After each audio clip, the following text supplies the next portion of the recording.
Dernier tour sur le légendaire circuit des 24 heures. C'est une épreuve difficile qui attend les pilotes du Mans Classique.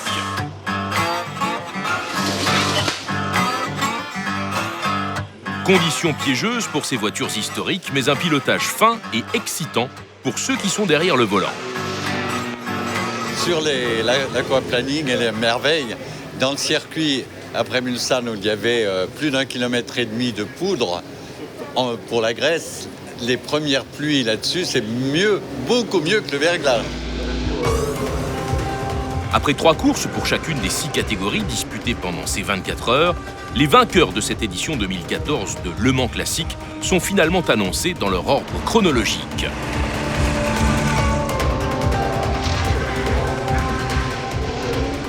Sur le plateau 1, les meilleurs ont été les Britanniques Birch et Burnett sur une Talbot de 1931. Ils montent sur la plus haute marche contre toute attente après des débuts catastrophiques.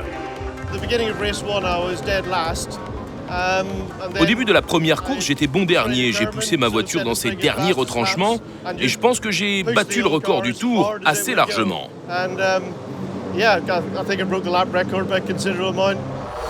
Plateau 2 réservé aux voitures de 1949 à 56, l'or est pour Finborg à Newhall sur une Jaguar Type C.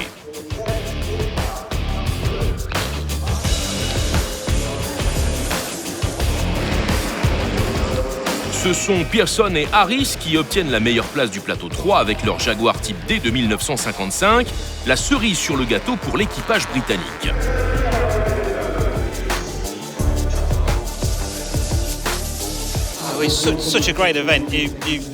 Il y a beaucoup d'émotions après une nuit pratiquement blanche et pas mal de soucis techniques. Et puis, vous vous retrouvez ici avec le champagne et la coupe. Et une émotion incroyable, une sorte de grand 8 émotionnel. Un événement incroyable.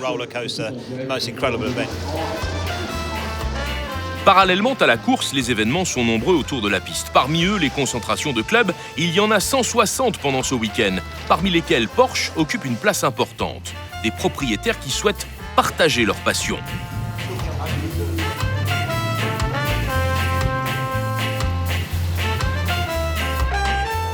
Il y a ici, en tant que Porsche, venant dans le cadre de notre organisation, 1000 Porsche et 2000 personnes. Tous les records sont battus.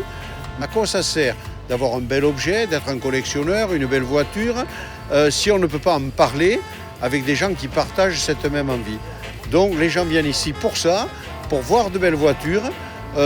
Ils ne sont pas sectaires, donc ils regardent aussi les belles Ferrari, les belles Lamborghini, toutes les belles voitures qu'il y a là, les anciennes GT40, type E, type D et autres.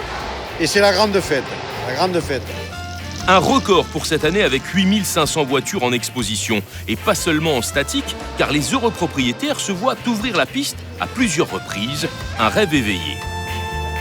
C'est mythique. C'est mythique, c'est passer sous le pneu d'un lobe, c'est faire la ligne droite des Hunaudières. C'est impressionnant de se dire on est dans la ligne droite des Hunaudières. C'est impressionnant. Retour en course avec le plateau 4 dont le vainqueur est Hans Huguenol sur Ford GT40. Une longue carrière et plus de 1000 tours du circuit des 24 heures, mais toujours autant de plaisir dans la Sarthe.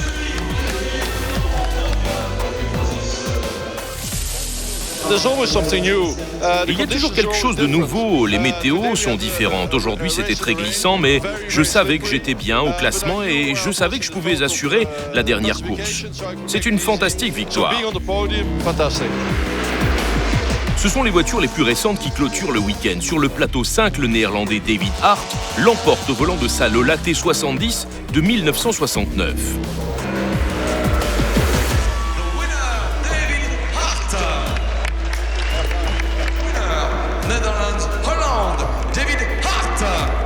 Et finalement, l'Américain McAllister monte sur la plus haute marche du podium de la 6e série avec sa Gulf Mirage de 1973.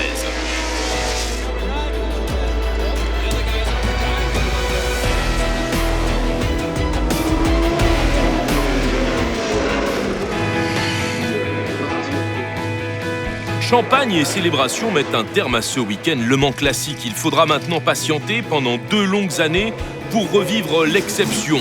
Le rendez-vous est déjà pris avec la vitesse, le rêve et l'émotion en 2016.